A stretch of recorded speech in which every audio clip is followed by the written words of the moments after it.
what we're going to talk about today is generally about what autism is and what it isn't, because I'm sure you've all heard a few things about autism. You have some information that's correct, some information that's really not correct. It's more fear-based than anything. And the biggest thing to know is that people on the spectrum are very different from each other. They're as individual as all of you sitting in the audience. All of you in the audience are joined by one fact. You're all in the leadership and training program, and you're all wearing those lovely green shirts. But aside from that, I could tick those two things off on the list. Aside from that, you're very, very different from each other. You like different things. You have different talents. You have different skills. You have different things that frighten you. You have your parents would describe you in different ways in terms of whether you're an active person or a quieter person. So we're going to talk about people with autism. You have to know that autism is one thing to know about them, and it is an important thing because it changes the way they interact with the rest of the world, but it's not the only thing to know. So I just want you to put your preconceptions a little bit to the side. We'll talk about things. You can actually interrupt me at any time with a question, okay? If something's not clear and you want to know more about it, then just stick your hand up, no problem. So let's see here. Autism is actually diagnosed by a checklist. It's not diagnosed by a blood test. It's not diagnosed by some other medical exam. A child goes into a doctor's office or a psychiatrist's office or a psychologist's office, and they watch their behavior, they talk to the parents, and they tick off a couple of points. If you get enough tick marks, then you fall into the spectrum, which is called autism. If you get a full group of check marks, they say you have autism. There are a few. I told you there's no blood test. Well, for a few of the syndromes, there are actually blood tests and known genetic causes to a few of the autism syndromes. One is Fragile X, boys with specific physical features and also severe autism. Another one is Rett syndrome, all girls. Rett syndrome is a difficult one because in Rett syndrome you have different neurological things happening where development's going this way and other neurological factors are pushing back against development. It's one where you'll see skills develop and then disappear again, so that's a tough one. But for most of the people that you'll meet where now, especially now where the diagnosis of autism has been expanded and people are throwing around numbers like 1 in 88 or 1 in 50, you know people with autism. You already know people with autism. They are all around you, and some have a diagnosis and some don't, and some of those characteristics that people call autism, you have too. So the autism spectrum is just a piece of the human spectrum. Two of the names or diagnoses that you might hear about, and they're all over the news, the popular news, and out into Twitter and Facebook and things like that. You'll hear these words in the new diagnostic manual. These are no longer diagnoses, but what they mean is they're autism spectrum disorders. Asperger's syndrome, people are very, very bright, very verbal, but socially, well, it's more than awkward. Socially awkward, social things are formidably difficult for them. PDD-NOS is pervasive developmental disorder not otherwise specified. That's a diagnosis that has been sort of a term that people use when they don't want to say, well, it's autism, or they don't want to say it's Asperger's. It's just like he's got enough of these features. So all of these go together into autism spectrums. And the spectrum, it's a circle, now it's a line. Initially, when autism was first described, way back in 1940-something, Kanner described a group of boys who were socially isolated, who were nonverbal, who did things like rocking, who seemed to be in their own bubble and not interacting with other people. So at the same time, only publishing out of Nazi Germany, was Hans Asperger. And he described a group of boys who were highly verbal, highly intelligent, but were socially unusual and had a lot of difficulty interacting with other people. Now we say it's all aspects of the same thing. You may hear terms like high functioning and low functioning. Really hard to say high functioning and low functioning, given now that a certain number of the people who are nonverbal, you may have heard of Carly Fleischman. She's someone who's out on Facebook. She's your age. And she is profoundly nonverbal, and she types to talk, and she is gifted. So you can't tell by a person's verbal level what their intellectual level is. Out here in this gray area, I would say that's where I am. I am eccentric. One of the reasons that I'm good with people with autism is I share a certain number of features with people with autism. So I learned, when I was your age, I learned a lot of my social skills by logic. I was just a person who is slightly unusual, and so there's eccentric people, unusual social skills, high intellect. If you go to places like universities, especially into the math and physics department, I am a reformed math and physics geek, you will find a lot of people who share a number of characteristics with people on the spectrum.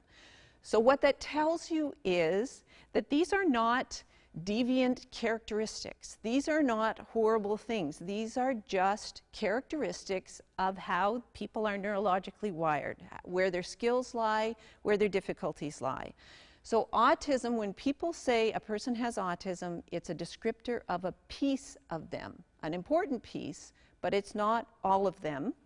And the features you will find as the presentation goes by that you share a certain number of these things too, would be my guess. John Elder Robison is a really interesting adult who has Asperger's syndrome, and he was diagnosed when he was 40. And he refers to, he says, okay, so this is the spectrum, this is the autism spectrum. The other people, sometimes people on the spectrum refer to us as neurotypicals. He likes to call us nipicals. So from here on in the presentation, there'll be autism spectrum, and then there'll be nipicals. You guys are nipicals.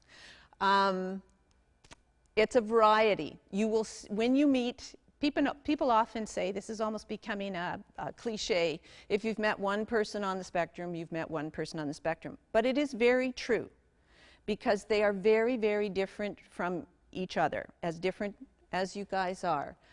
The common features that they share are problems with communication.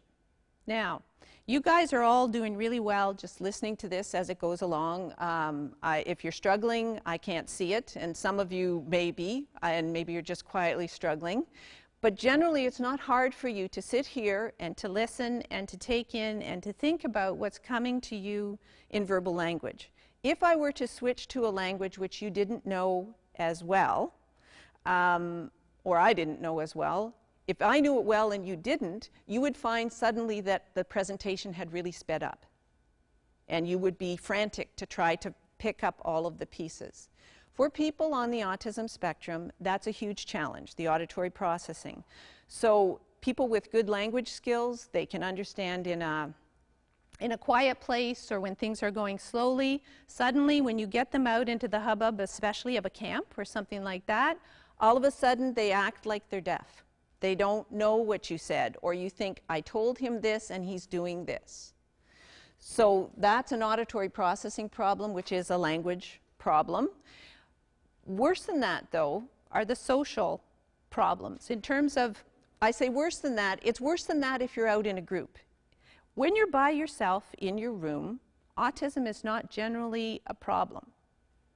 It's just, you get to relax there and be yourself. When a person with autism is asked to come out and interact with the larger world of nipicals, many of whom are actually not that patient, not that sensitive, and not that accommodating to autism. Social communication difficulties are invisible. Social communication challenges are your ability to read other people's body language. How many of you are confident that I won't hurt you? Only some. Okay. You are reading a lot of cues that you don't even know. First of all, you know that in this circumstance, it's very unlikely for the presenter to make a leap over top of the orchestra pit and start grabbing you and hitting you. Okay, that's not something that's within the usual things that you think might happen. Also, though, you're reading my body language, you're reading my facial expression, you're reading my tone of voice. If suddenly I were to start ticking, if I were to start looking angry or turning my back to you or doing other odd things, you would immediately become uncomfortable. And you would start to, within your head, think something's going wrong. I've got to prepare myself because I might need to get out of here. At the very basic level, social communication tells you whether you're safe or whether you're not. So imagine yourself without any of that information. You're in a foreign country, there's a large mob approaching, and they don't speak your language, and they're loud, and they're running and sweeping down the street towards you. What do you do? Who's nervous now? Yeah, well, you should be, because it might be dangerous. On the other hand, it might be like a Canada Day celebration. It might be running the bulls, though. So it might be there might be cows, big cows coming afterwards. You just don't know. So when you're stripped of those cues, your first thing is panic, stress, and I got to get away. So the kids that you have on the autism spectrum who are coming into your programs do not have access to those cues. So if they seem stressed, if they seem worried, they have a very good reason to be, because they don't know what you're going to do next. So we're going to spend a lot of time talking in this presentation about the ways that you can communicate in a different way. You can put information out there in a different way to help them to feel calm.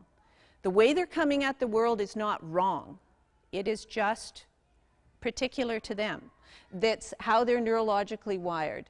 They have sensory differences. A lot of the people on the spectrum would not be able to take the brightness of these lights or the echo that comes back in this room.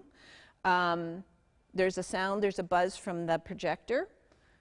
There's a lot of different things. You might have itchy clothes on. Some people on the spectrum have to turn their clothes inside out because they can't stand the feeling of the seams against their skin.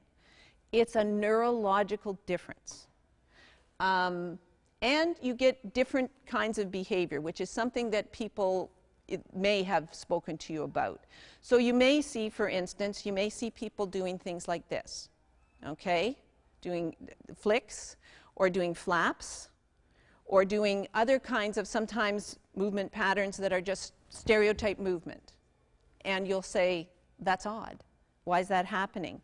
But oftentimes what it can reflect, sometimes it's just a happy thing. It's just a, you know what?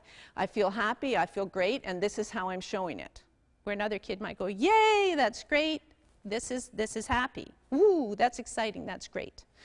Or it may reflect a rising in stress. It's sort of like, I don't know what's going on, and so you might be getting some stuff like this. And those are signs to you that stress is rising.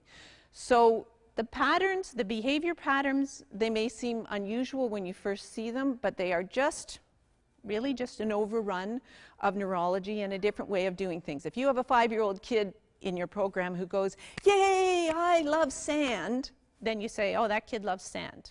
If you have a kid who sees the sand and goes, yee, then you say, that's very odd. But it's the same thing. It's, I love sand. I can't wait to get in the sandbox. It's not wrong. It's just different. There's also a lot of talents on the spectrum. A lot of really great intellect and talent. Many of the kids are extremely good at computer and technical things.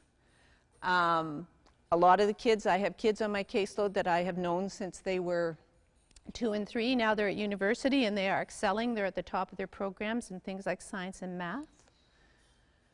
There's math.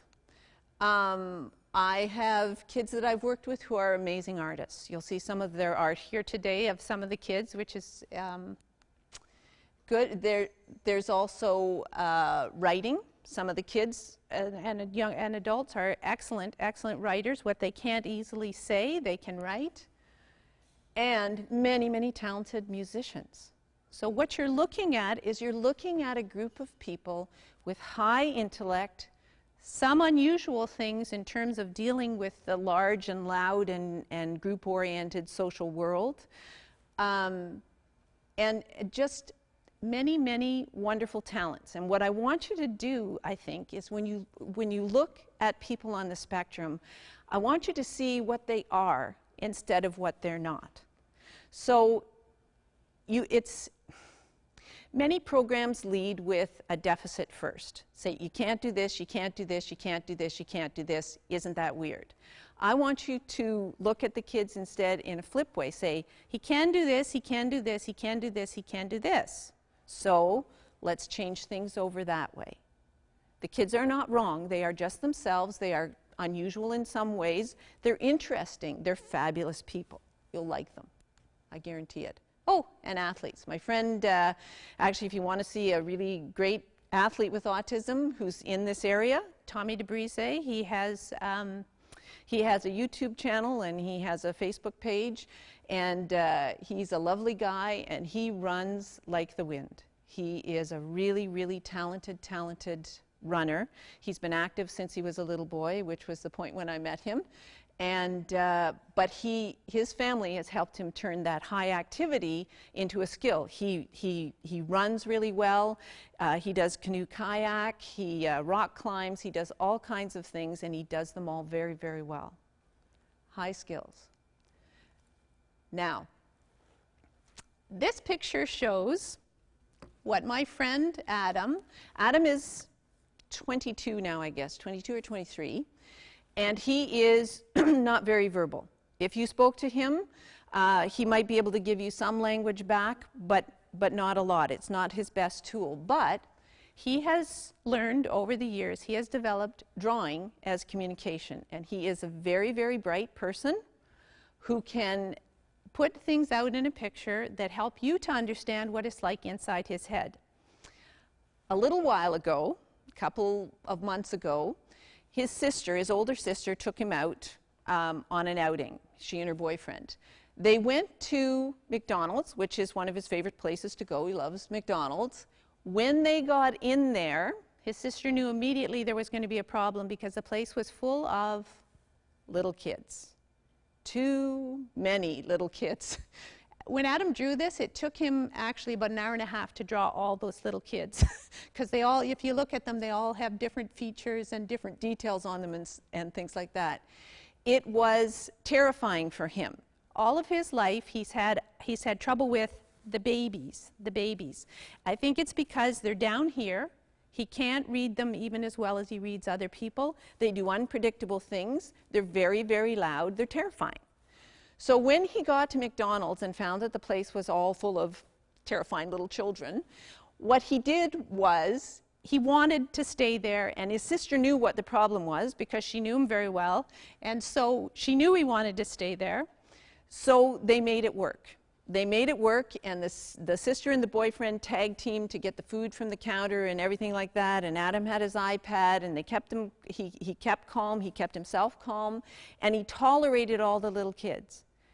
By the time he got out of McDonald's, though, the whole rest of the afternoon that had been planned, all things that he loves to do, that he wanted to do, that he asked to do, was shot. They had to go through the different pieces of it, but he just couldn't manage it. They went to chapters, but he was in and he was out. And then, unfortunately for them, another twist happened. Laura, his sister, forgot her money. And she didn't have her wallet. So they had to leave all the things that he chose for chapters, leave them at the desk, and deal with the wallet. And Adam kept himself together. And there are some very funny pictures, and you can find them actually on the blog. There's the story is out there on my blog of how they dealt with it. By the time Adam came home, after dealing with all of those things, he was done. For the rest of the day, he was done. There's a woman who posts on Facebook. It's another page I would recommend you look at, Carla's ASD page. She's an adult who has a high position in a tech company. She's very, very successful. She also has full-blown autism. And she is very direct about the fact that there are only a certain number of tokens of energy that she has every day to spend. And that social things like this, trying to manage things that are really fundamentally unmanageable, take the tokens away. So you will find sometimes with the kids that you work with that they are on their last nerve, or you go through something which seems usual to you, but suddenly they're on the floor, they're done, they can't do the next thing, and you're like, but he loves that, he always wants to do that. Maybe he spent all his tokens on something like this, and you don't know that that's the case. The most important perspective when dealing with autism, and the one that unfortunately can frequently be neglected as people rush to try to be helpful, is the perspective of the person with autism themselves. There is no perspective more important than the person with autism themselves. And when they are less verbal, it can be hard to figure that out. And oftentimes, you guys are dealing with younger kids, correct? Most of the kids that you're dealing with are younger? Okay. When the kids are little, they are much more one raw nerve. And so things that Adam couldn't stand at all when he was little, that would have sent him screaming out, as an adult he can manage, but it costs him in his energy. When you have them are dealing with little kids, sometimes you're going to get the screaming mimes, a big reaction for something that you don't understand. You don't know what's triggered it. So in terms of your programs, you're going to have to do a lot of talking to the families and things to find out what are the triggers. But you're also going to have to know that every time you get a reaction, there's a reason. There's always a reason, and the kids are not trying to be difficult. They are never trying to be difficult. They may be trying to escape you, but they're not trying to be difficult. Okay, this is Adam again. When he was in grade 4, it goes back to the whole thing about the babies. He was very fussed about a program that was put in place having him say hi to other people in the hallway. And first of all, it's socially odd to say hi to every single person you meet in a hallway. If you did it, people would look at you strangely. So that's the first thing. But anyway, be that as it may, he was extremely distressed, like beyond distressed, about having to say hi to a certain number of kids, tick, tick, tick on a list, going down a hallway. So I drew this picture for him to try to find out what was wrong. So here's the next thing that he drew. Anybody know what that is? Slamming door. Do you know where he is? Almost. Think where he was.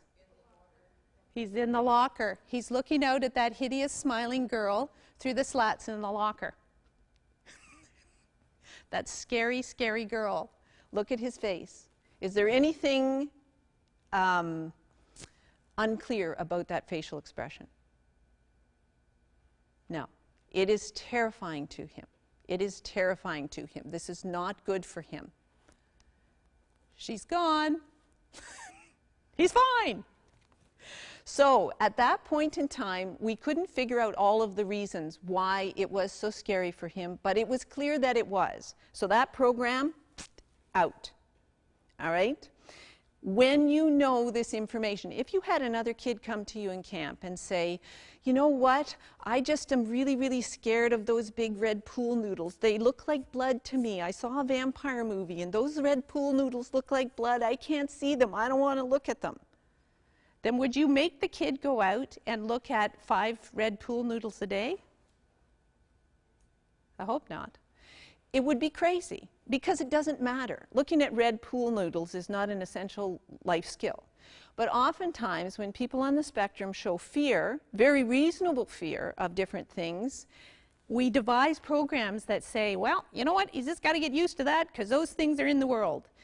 And we have to pay attention because you don't want the kids you're working with to be in that state. If they're in that state, then they are one hair away from losing it completely. Your goal is to try to make things calm around them. And if they can't change, you change.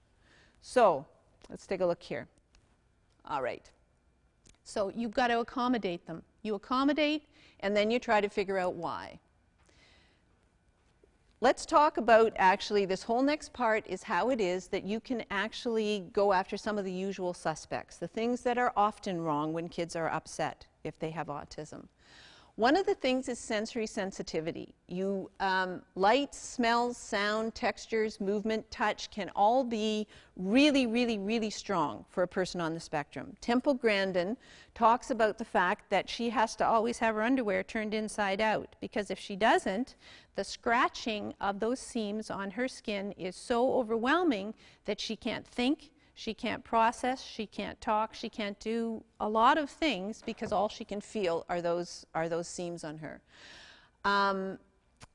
In a recreational setting, you are going to run into a lot of places where sensory things may be overwhelming. Fluorescent lights in the pool, okay? Just the feel of wet bathing suits, wet pool noodles, wet whatever. Dealing with things in the change room of noise and sound, and too many bodies compressed in a small place. There's many, many places where it will just be overwhelming and unmanageable for the person with autism. When you see that a person is uncomfortable in a situation, that's one of the things that you should look at. You should say to yourself, okay, he was fine as we were walking down the hall. As soon as we walked into the pool enclosure, he fell on the floor and started to refuse to do anything. Okay, something about that. Maybe it was the door, maybe it was this. You have to go then and be a bit of like a CSI problem solver. You have to think it through, and you have to start going after the things that it might be until you bring that person back into a calm state of mind. If the person's verbal, then you may already know. Talk to the families as well and say, look, you know what? He was fine today until we came inside. Do you know any reason why he might have freaked out? Or he was fine today until we went outside. Both Anne and I know a person who was deathly afraid of birds. And so every time he went outside, it was a great fear of his that the birds would come swooping down and that something bad would happen. You can't reason a person out of that kind of fear. If their system is jangling alarm bells, then you have to change what you're doing. Unusual pain responses. This is a big one for you guys in terms of safety, because sometimes a very small thing, like a tiny pinprick on the back of a hand, might elicit huge screams and whatever. But I've also known people who have walked on broken ankles. So you have to keep an eye and see what's actually happened, because you can get both hypersensitivity, a small scratch feeling really terrible, or hyposensitivity, where something that's actually severe and dangerous is not felt very much by the person. Different systems. Allergies. How many of you have allergies? Okay. What are you allergic to? Peanuts. Cats? Cats and dogs. Okay. Pardon? Nuts? Okay. Yes? All right, so those are all kind of usual allergies, you know, peanuts, cats and dogs, things like that. And so nobody looks at you, nobody looks at you badly if you are actually allergic to something like that. So on the spectrum, there are very unusual allergies. You'll have kids who have responses to perfumes. You'll have kids who have responses to molds and mildews. You'll have people who have bad responses to bleach, to all kinds of unusual things. So once again, if you see a quick, strange reaction, it might be something like that. Ask the families. Fears and phobias are often based on things that are like allergies. What generally happens when you don't deal with these kind of basic physical things is you have kids and adults in this state. You can't teach a person who's in a panic. You can't teach a person who's in pain. You can't teach a person who is in fear and stress response. Do individuals with autism hurt themselves? That's a good question. Do individuals with autism hurt themselves? Sometimes. Sometimes. Sometimes what happens is when a person with autism is very, very upset, they may hurt themselves. In some ways, it's an expression of how much they are hurting. So, for instance, I'm mad at you, you might get this. Okay? So what you need to do is you need to keep the person safe. So if you have a person who is so frustrated and upset that they're doing something like pounding their arm or otherwise doing something that is going to hurt them, then you have to find a way to help calm that down. So sometimes what you can do is you can put a soft surface in between the fist and the arm or something like that. Your responsibility is to help them not injure themselves, and then also to respond to what is beneath that behavior. What's the communication? If you could put words to it, what would it be? I don't know what you just said to me. You gave me so many instructions, and I'm terrified, and so I'm going to show you this way. So that's the way to do it. But it is also, I would say, that if you're seeing any self-injury, that's the time go to your supervisor right away, because that's something which is kind of a little bit above your pay grade, and you want to be sure that nobody gets hurt. Kids should be approaching you, all right? Even people with autism, they should not be doing this. If you have this response, then you have to take a look and see what are you doing. First of all, are you familiar to that person? Do they know you at all? You can make yourself familiar by introducing yourself before you even meet the child, by sending digital photos, having a little bit of a digital video. This is me. Hi, my name is Brian. I like cats, and I have a Nintendo Wii. Something that lets the kids see you before they actually have to meet you in the real world. Speed and how close you are. Lots of times we move really fast and we get too close to other people. We talk too fast, we move too fast, we make ourselves frightening because we're just, we're too shocking, all right? So sometimes just simply by slowing down, by moving a little bit more slowly, by standing a little bit farther back from a child, you can get them to stop fleeing from you and actually give them room to approach you. It's sort of like, how can I miss you if you won't go away? If you're too much pursuing a person with autism, then it's uncomfortable. Loudness. Okay, you're in a camp environment. There's lots of songs and shouting and chants and group games, right? Very, very loud. You need to consider that it may not be the best thing for the person with autism to be in the middle of that. If they want to be, sure.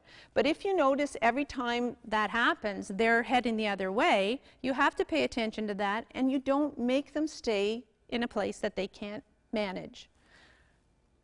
Let's see here. Be predictable. Be predictable. So, what if every time I meet you in the morning, I say a knock-knock joke? Maybe it's not a great knock-knock joke, but it's something you come to expect. That's one of the ways that you might, if you have a child who likes that kind of thing, if you start off every day like that, or if you start off every day talking about the scores in the hockey game from the night before, or you start off every day by doing a little drawing of a face, or whatever it is, you make yourself predictable. You make yourself familiar and predictable. The child can calm down because they know what it is you're going to do. Okay, this is a big one, and it's both the boys and the girls, for sure, because now we're in the age of Axe, right? And all the commercials that everyone will flock towards you if you smell exactly the right way. This is a big, big problem, a big problem. I would say that if you're working in an environment where there's people with autism, unscented products, no big dangly jewelry and things like that. You have to make yourself a little more neutral in that way, because sometimes what you're doing too is you're setting off allergies. I know a boy who, when he smells Axe in the school hallway, within 5 minutes he can no longer speak, he can no longer hear you, and he has to go lie down and he gets a migraine for a day. He can't help it. He can't get used to it because it's a physical response. All right. Language level. We talk too much. We talk too fast. You chunk your language. You make it simple, but you don't condescend. You don't go, oh, honey, oh, not like that. You're not talking down to people, but you're saying things like, time for the pool. Time for the pool. Okay? Change room first. Go to the change room. You talk in chunks. You leave pauses in between for processing.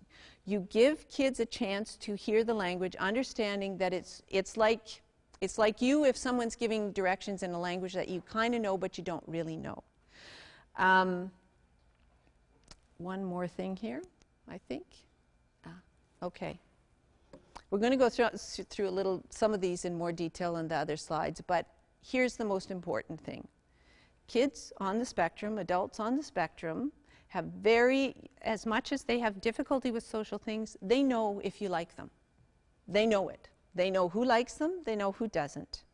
And so what you have to ask yourself as you're dealing with the kids is, do I like them? Do I really like them? And it's okay also if the answer is, I'm not compatible with that.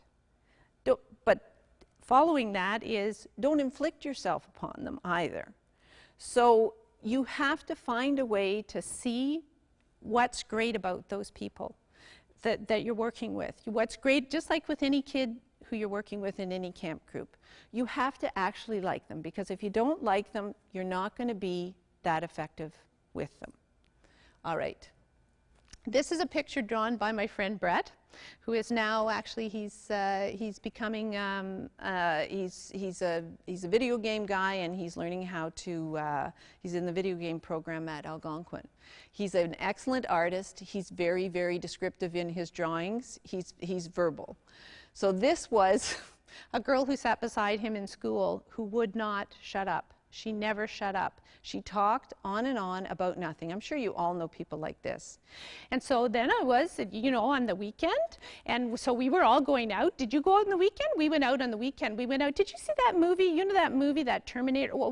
Anyway, we went, and John was there, and Bob was there, and I was with, and they talk and talk and talk, and every piece of space that there exists, they talk.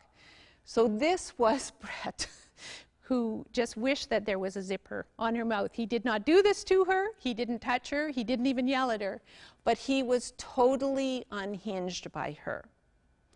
So one of the things, it may be you or it may be another kid in the group, you have to be prepared to move people with autism away from background noise. And the worst kind of background noise is talking. The very, very worst kind of background noise. It can't be ignored. It interferes with processing. It drives people crazy. Is the blah, blah, blah, blah, blah, blah background of any group situation.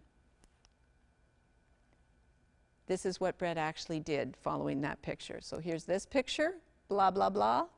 And then he yelled at the entire class to shut up. Oftentimes, people on the spectrum, some of them are verbal and some of them have different kinds of communication, and oftentimes the entire world goes so fast that the message that the kids get is, I'm not interested in what you have to say, I don't have time to hear what you have to say, and don't talk. Don't tell me something that I don't want to hear. Don't tell me no when I want to hear yes. This is a picture that Adam drew, actually, a little while ago. You have to know the communication system of the individual that you're working with. You have to know if that person is verbal, if they're partly verbal, or if they don't speak. And if they don't speak, do they type to talk? Do they draw to talk? Do they point to pictures to talk? PECS is a picture communication system where you have pictures on a board and they can indicate what they want by pointing to a picture. Some people with autism use sign language. If you don't know the person's communication system, then basically they're left without a voice. They have no voice. They can't tell you what they want. They can't tell you what they need. They can't tell you when they're in danger or when they're upset or when they're in pain. So even the most verbal person can lose their verbal skills when they are stressed. So you have to have communication systems available wherever you go. And I know that Holly, in your program, has developed for you different things like pictures on key rings, some picture boards, Holly. Those kinds of things are very, very necessary. Sometimes, too, because of the reason that none of the information is coming in through the person's ears. And so you have to be able to point to something to let them know, look, we're choosing between snack and going over to play in the playground. So you need to make a choice here. Or we're going from here, we're going into the change room. We're going from the park to the change room. And I can show you a picture and let you know that that's where we're going. Or you can tell me, no, there's no way on earth that I'm going inside right now. That's the other thing, is that when you give a person a communication system, you have to accept answers which are maybe not the most convenient answers. Do you want to go inside? No, I don't. That's the answer. And then you go from there. But just like with any other child that you're working with, what do you generally do with a child if you're saying it's time for us to do this and they say, no, I'm not going to do it? What skills have you learned so far? Distract them. Okay. Yeah. Offer them a reward, going to the thing that you want to do, so that they first will do this, then you can do this. There's a lot of different things that you can negotiate, but the last thing you want to do is be dragging a person through a schedule of things, because that's what the group is going to do, and ignoring the communication that they're giving to you. The other thing that you need to know is whenever you're using a communication system that is not verbal, it's slower. So even when a person can type at a very high level to talk and to tell you very complicated thoughts, it takes a long time. And so you must accommodate that. You must make time to let the person say what they really want to say. And if that inconveniences your larger schedule, then that's the way it is. Because if you don't listen when a person is talking, then they know that their language is not powerful. Their communication is not powerful, and so then they have to go the next step to ramp it up to behavior. Any child in your program without autism, any typical child, will protest, will throw a tantrum if you're not listening to them and you're just trying to drag them through the activities of the day. And I don't think that you do that either, because generally when a person says, I can't do that, I don't want to do that, I can't do it because I don't have my princess outfit. My mom didn't remember to put my princess outfit in the bag, and she said she was going to. And if I don't have my princess outfit, how can I possibly go to this next thing? So oftentimes when kids are verbal and highly verbal, then you let them do a lot of stuff that's outside of a regular routine because they told you why. Because they said, look, well, I want to do this and I want to do that, and don't you know my cousin's coming today and I'm supposed to be leaving early, and my mom said I'm supposed to be leaving early, but she forgot to give the note. A person with autism who's nonverbal knows they're supposed to be leaving early because grandma's coming and mom didn't remember the note, and so they're stopping because they know it's the time that they're supposed to go meet grandma, and you're trying to drag them to the next thing because you don't know. You have to be able to listen, to know the communication system, and to listen to what they have to say. All right. Visual things are helpful to clarify auditory information. Okay? You heard here that it's not always easy to hear what other people have to say. But not all visuals are created equal. What does this one mean?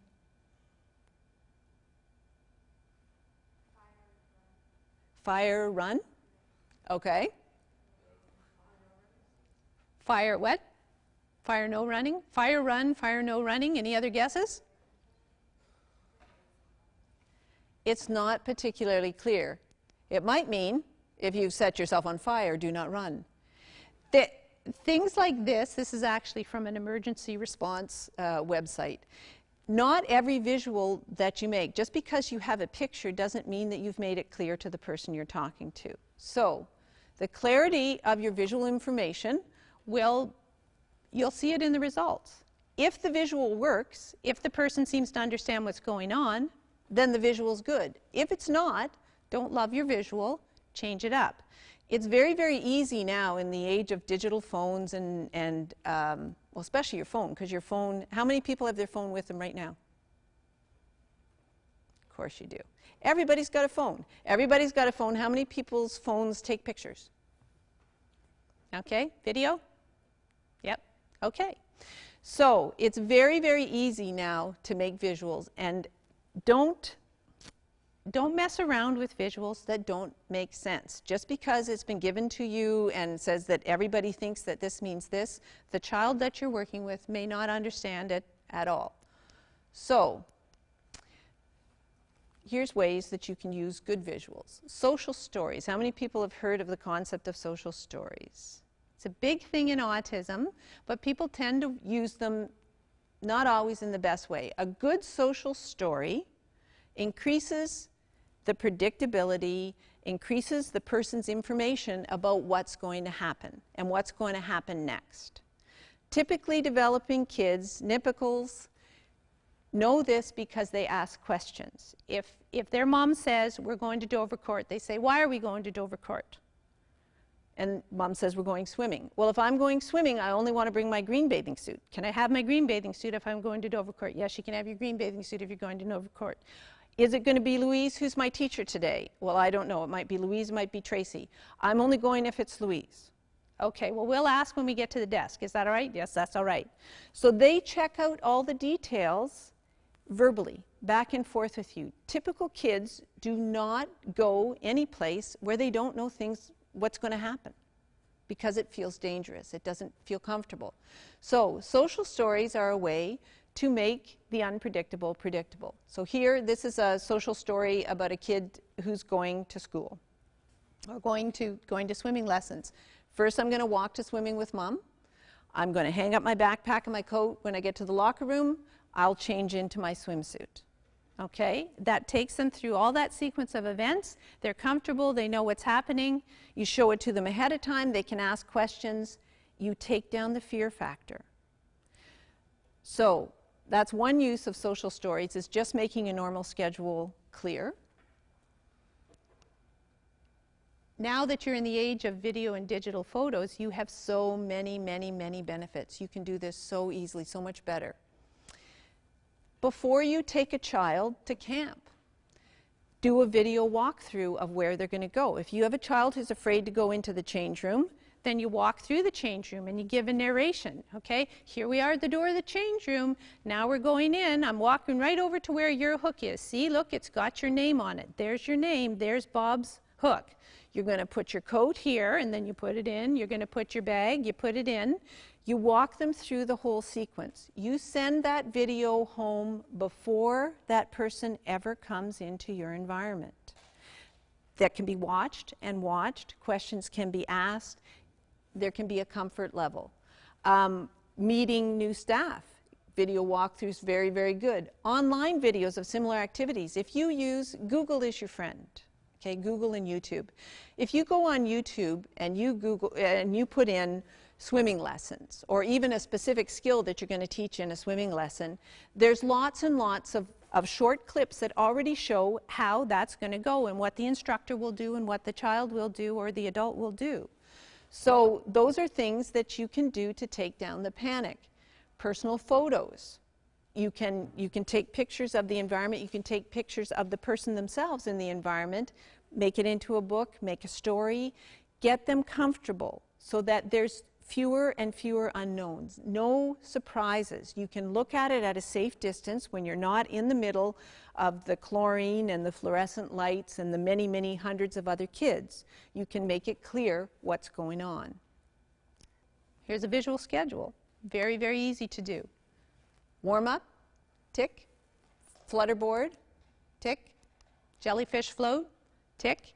Humans do not like to be taken through unknown activities without explanation, without knowing how long they're going to last, without knowing why they're doing it, or without choosing it. So here's what you're doing is you help the kids to go through a schedule, to feel how long it's going to be, and to have something that they really want at the end. Now, because everything's electronic, this was just drawn on the iPad, it's so easy to change things up. It doesn't have to be fancy. It can be a little bit of stuff on a paper. It can be something on an iPad. It can be something you made on your computer and slip into a plastic sleeve. Very, very easy to make visuals that will go with you. Visual jigs are another thing. They're basically if this, then that. First this, then that. This is a visual jig for how to play Go Fish, the card game. I'm sure you've all played Go Fish. And it puts it out in a visual way. Name, Bob, do you have a 2? Yes, if you do, you got to give it over, make a pair, ask again. No, go fish, pick up a card, your turn's over. Very, very simple. But it's a visual way of showing what the if this, then that is. In a game situation, it could be the games that you're playing outdoors at camp, games of tag. What kind of games do you guys play in the camps usually? Group games? Yes? No? Red Rover? I don't know. I'm a different generation. What do you do when the kids are gathering? Yeah. Okay. Okay, so you can take the rules of those games. You can actually do it a couple of ways. Here's some suggestions. One way is you can take all the LITs and you can play a mock game with a narrator. He's, you know, Gavin is the one who's it. And he's going to run over here and look, he touched Bob. And that's because he touched Bob, Bob does this. And you play it out, you let them see it, they know how the game goes. You're going to get a lot more happy participation than if you're trying to drag a child through something that they don't even know what's going on. Transitions, terrible, very, very difficult. If I'm safe here in the sandbox, things are going well for me and I can stand it and I finally feel calm, if you're the one who comes to say to me, you got to get out of the sandbox, I'm not going to be happy with you. Changing from one activity to another, especially after a person is settled into an activity, is hard for a lot of reasons, but mostly it's safety and not understanding or not being aware of the passage of time. So if I'm asking the other kids to line up, they have a lot of cues. The other kids are looking up and they're seeing the leader is starting to gather all the balls and put them in the bag. That means we're probably leaving the playing field soon. Oh, look, she's got the bag over there and she's getting out her whistle, which is the whistle that tells us that things are over. The other kids are starting to move over that way, so I know it's almost time for us to go to the change room. The typical kids have a lot of cues before you go, time for the change room. The person with autism, not getting those cues at all. So that for them, the first thing that they hear about the change is, I'm happy, I'm playing over here, I'm doing what I want to do. Tweet, you got to get out of here. If you did that to all the kids, they would all have a protest. If you do it to a person with autism, then they're going to have a protest, you're going to have a problem, you're going to have a challenge. So many things that you can do for transition supports. Visual timers are good. So a minute before or 5 minutes before, you go over and you say, you know what?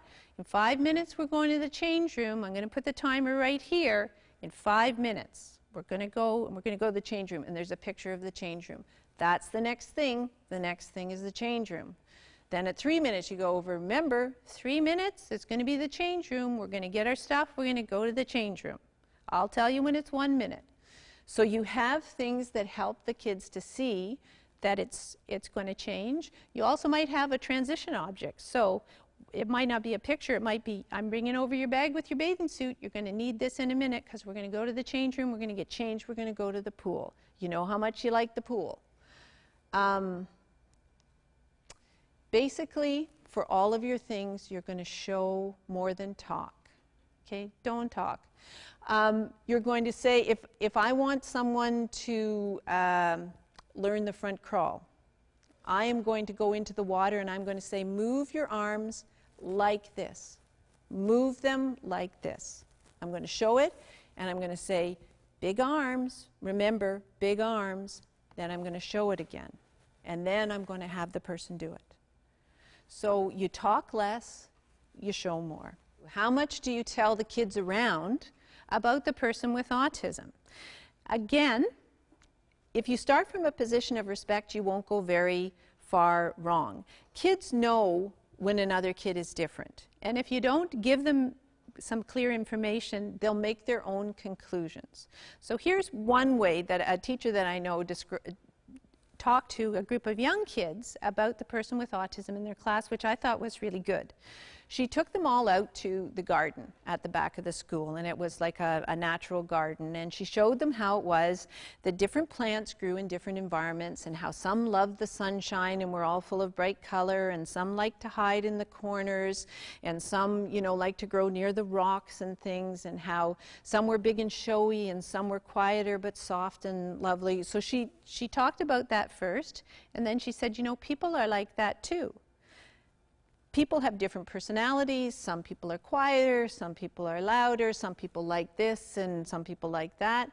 Talked about the kids' own likes and dislikes, what they were afraid of and what they felt they were good at and what they felt they weren't good at. And then just said, you know, for Tommy, let's say, it's really hard for him when the group is big and when the group is loud. You're better off to talk in terms of concrete details. Say, you know, you'll find sometimes if you're too loud beside him, he might yell back at you. And that's because it means you're too loud, and when you're too loud, it makes him upset, and then he can't think, and so he loses his words and he yells. He doesn't mean to hurt your feelings, and he's not mad, he's scared. So it's a little bit of the version of the same kind of thing that we've been talking about here, where you help them to see that the behavior is not everything, and also that it's not meant to hurt and not meant to be rude or mean. And what's interesting to me because I've done talks like this for young kids, what's interesting to me is the kindness of children. When they have some good information and you tell them how they can be helpful. You know, it would be really great if you want to talk to them. It's easier if you go over and you share the iPad with him and you play the game that goes back and forth. He'll like that. He doesn't want to play the game with the big ball because that's more scary for him. And the kids are very, very kind when you give them ways to be kind and you foster a real interaction, not a condescending, oh, look at the poor boy with autism, but real friendships develop and the kids start to see the things that the kids are good at. And that's the other thing that I would say in terms of showing the kids in your group about the kids with autism is arrange circumstances that highlight the skills of the person with autism. So if they're really good at music, have a chance for them to play something on the piano for the other kids. If they're really great at computer or they're really great at you know, some athletic skills, have a game or have a circumstance where they can show what they're good at, so that you don't, the picture that the other kids have is not just poor so-and-so, look, he can't do anything. These are going to happen, okay? And this is probably, if you've heard about autism, you've heard a lot about when the kids or the adults lose it completely, when they're very, very upset. It happens. All right. You don't know what's underneath the stress. Let me show you one child. It's springtime. They have bad springtime allergies. Too many kids at McDonald's. Okay, this is before their swim lesson. We're late for the swim lesson because we had to deal with too many kids at McDonald's. Bob's not in class. And Bob's the kid that I always copy. He's the kid who always knows what's going on, and if I'm by Bob, things will be safe. And then I forgot my flip-flops. That's the piece that you see. You see a child who opens their bag, the flip-flops aren't in there, wah! And it's a big, loud upset. Okay? A meltdown. But let's think about you guys. Sometimes, I'm sure, you don't get enough sleep. How many of you drink coffee? All right, okay, so if you're a coffee drinker, no coffee that morning, Mom didn't buy it. Family argument, because you said something to Mom about the fact she forgot the coffee and she didn't take it well. So that was loud before you left. And then, finally got a coffee on the way to work and spilt it all over yourself. So now the only pair of clothes that you have for the entire day covered in coffee. And, uh-oh. Lauren has changed the meeting time. She wants to talk to us 5 minutes earlier. than I thought she would, so I don't even have time to go and put on another shirt in the change room. So this kind of thing leads to meltdowns. Everybody has had them, and I'm sure actually if I asked you know, anybody close to you, oftentimes it's your family members who feel the meltdowns. Oftentimes when we have a lot of social constraints on us, we hold our meltdowns in when we're in social situations. We're less likely to with our families. For the kids on the spectrum, they are going to melt down at times. What it looks like is often big anger. But what it is stress and panic and sadness and fear and all kinds of other emotions underneath. It looks like anger. So this is Brett at a ski lesson. And what the ski instructor saw was this kid coming up to him almost at the end of the lesson saying, could you redo that lesson? And the ski instructor's like, what? That makes no sense. And then he lost it. But here's what happened before that. What happened before that was they're at the top of the hill and the binding didn't work on Brett's ski, so he couldn't get it in, so he's sort of annoyed. So he's trying to get his boot into the binding, and you can see, wah, wah, wah, wah, wah, the instructor is talking. What's he saying? Nobody knows, because he's trying to get the boot in. The little dots way down the hill are the rest of the class. Brett finally got his boot into the binding, and he's chasing off after them down the hill. There he is, he's sweating, but he's got an idea. He's not totally panicked yet, because he's thinking, if the guy can just redo the lesson, I'll be fine. I'll be fine. So he gets down, he asks, no. 10 minutes, blah, blah, blah, blah. And Brett's like, what kind of help was that? Oftentimes, when you see the upset, when you see the anger, you don't see all the things that have happened beforehand, but they're there. Noise, like a fire alarm, unexpected noise, is a very, very difficult one, always distressing, often a source of meltdowns. This is a social story from my friend Kevin. When he was about grade 3, 4, he panicked and melted down every time they had the fire alarm drill at his school. So they wrote out for him what was the usual string of events. Tomorrow's Monday, it's going to be, weather was a big thing for him, so hot and sunny. Going to do opening exercises. After lunch, and they told him when it would be, there's going to be a fire alarm. These pictures he drew. This is when he's totally nonverbal. Okay?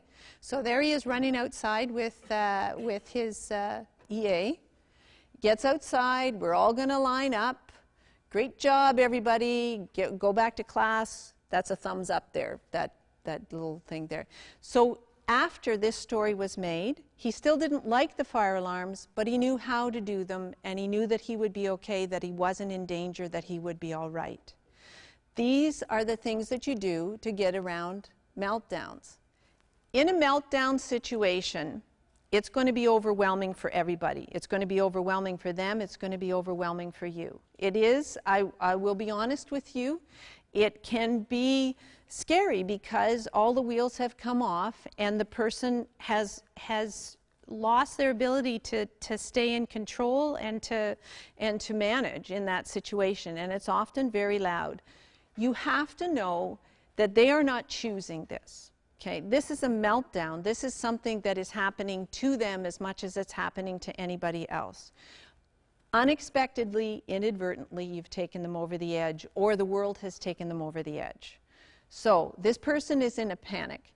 All the people in the center need to know what to do in a situation like this. Key people have complete information. So if you are the person who's always with this child, you and your supervisor know exactly what has to happen. You talk to the families, you find out this person does well if they go into a quiet space, if they have some sensory toys, if they have the iPad, whatever it is, and you don't talk to them, you let them calm down, that's the thing to do. This person does well if they can just go out to the field and run around and around and around and around until they dissipate that extra energy. It's different for each person. So key people have complete information, but everybody in your center needs to know basically what the plan is and know that person by sight, the same way you would with life-threatening allergies. So it's like if, for those of you in the crowd who have peanut allergies, people around you know that if you start to turn purple and are grabbing at your neck, that there's probably a problem. You've probably been exposed to peanuts, and then there's a plan that goes into effect. But anybody seeing you should know that you're the person with a peanut allergy, and that's a likely cause. As for you guys, here's what you do. It's actually not that hard, but it can be hard to do. You must stay calm. You're going to be faced with a person who is elevated, and the more elevated they become, the more calm you must become.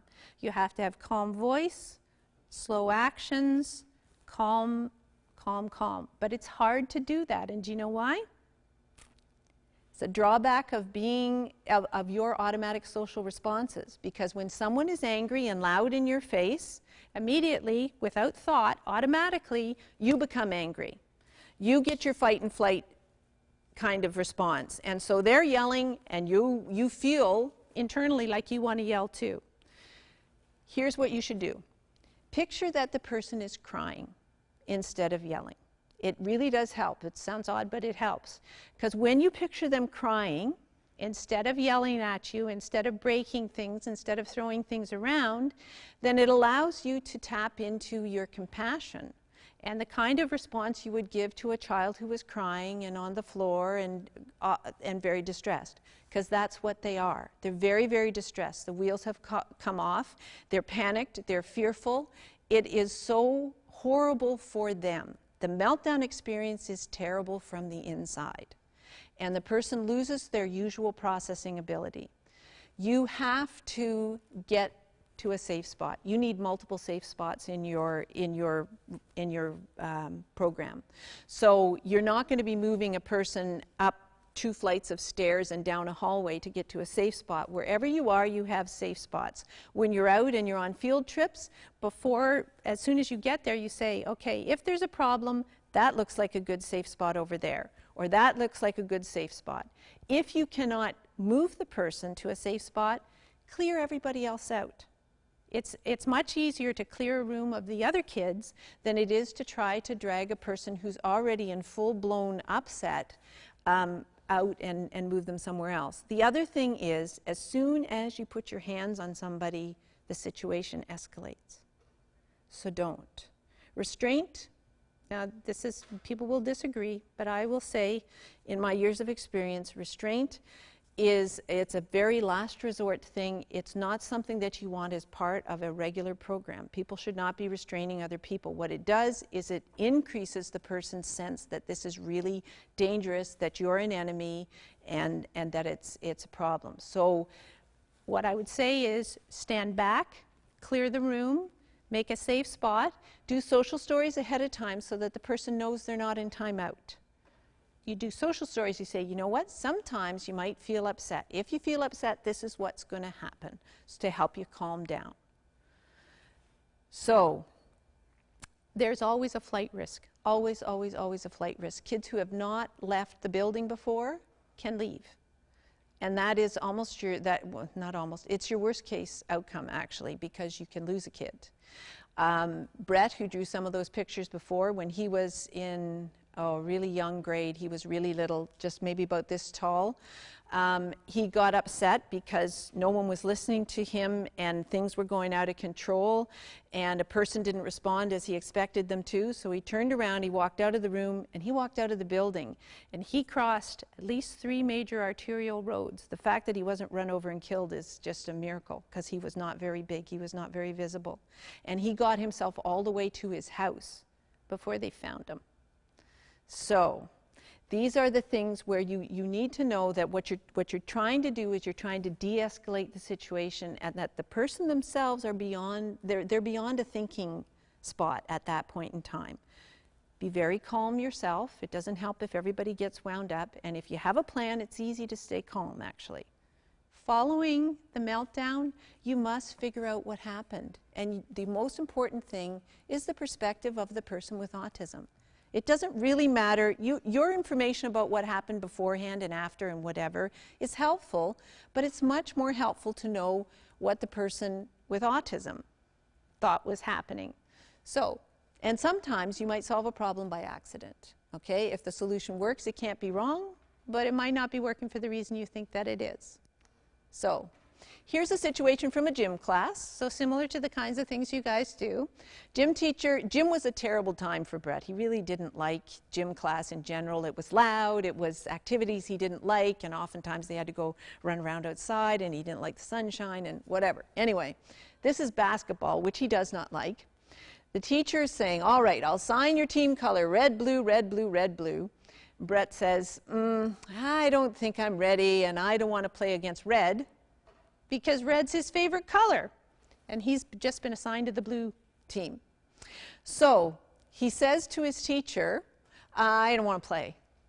And the teacher says, sorry, you got to play.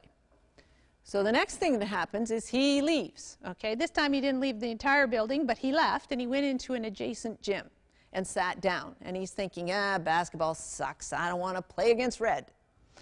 So meanwhile, in the gym, the teacher has realized that somebody's missing. And I filled in for Brett that the teacher was actually worried, which was something that, you know, in Brett's distress, it sort of went over his head.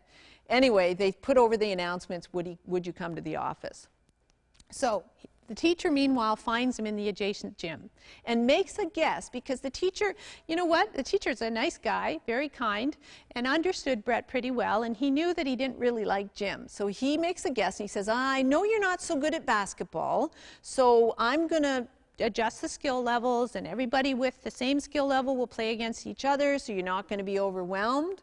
So Brett jumps in and says, can I be on the red team? He says, sure. Problem solved. So it was not solved for the reason the teacher thought, and the teacher did do some good things, but sometimes it takes a little bit to find out exactly what was going on. You have to seek out the response and the perspective of the person with autism. So, no surprises. These are very, very basic rules. No surprises. No surprises. I could stop there. No surprises. Really no surprises. Slow down. Slow down. Just the simple act of slowing down. Slow down your talking. Slow down your movement. Give time for the person to perceive and guess what you're going to do next. Slow down. Use visuals to back up your auditory information. Be calm. The higher they go, the lower you go. Ooh, calm, calm, calm. The louder they are, the quieter you are. Be kind and direct. Social cues are missed. If you're making a joke, say, that's a joke. Don't be sarcastic, because that will not be perceived correctly. Ask your supervisor. Don't be shy. Don't think that I should know what I'm doing here, and it'll make me look stupid if I have to ask what I'm supposed to do next. If you don't know, it's better to ask than to provoke a very bad reaction from a person. Respect the person with autism. If you do nothing else other than saying, I'm going to look at the world through the eyes of the person with autism, you won't go very far wrong. Because when you're respecting them as a person with reasons for everything they do, they may not be your reasons, they may not be your reactions, but if you give respect to the person with autism, things will go better. If you do nothing other than actually try to listen to them, try to follow what you think they want to do, try to give them choices and just treat them like a regular human being, then you will not go very far wrong. You won't go far wrong. Look beneath the surface to find out what's going on, and the person with autism should not be the only one expected to change. I know you have a group program going on, but it's better to modify what's going on with that one particular child than to put them in a situation that they can't manage. And supposedly, people who are typically developing are very good at being flexible. They're very good with change. They're very good at finding different solutions. So do that. And if they're stuck like this, then you make the world move around. You make the world accommodate. You soften the edges. Be kind. Be nice. These are fabulous people. You will like them. They are so great. They're so entertaining, they're so interesting, they're smart, they're funny, they're creative. But you have to slow yourself down, look at the world a little differently so you can see that. How do you create an emergency plan for individuals with autism, like an emergency evacuation? Okay, you know what? I would say that for staff members, that's a good thing to do dry runs of. It's a good thing to role play. It's a good thing to try out, because that's when you're going to see what are the problems with the plan that you thought would work.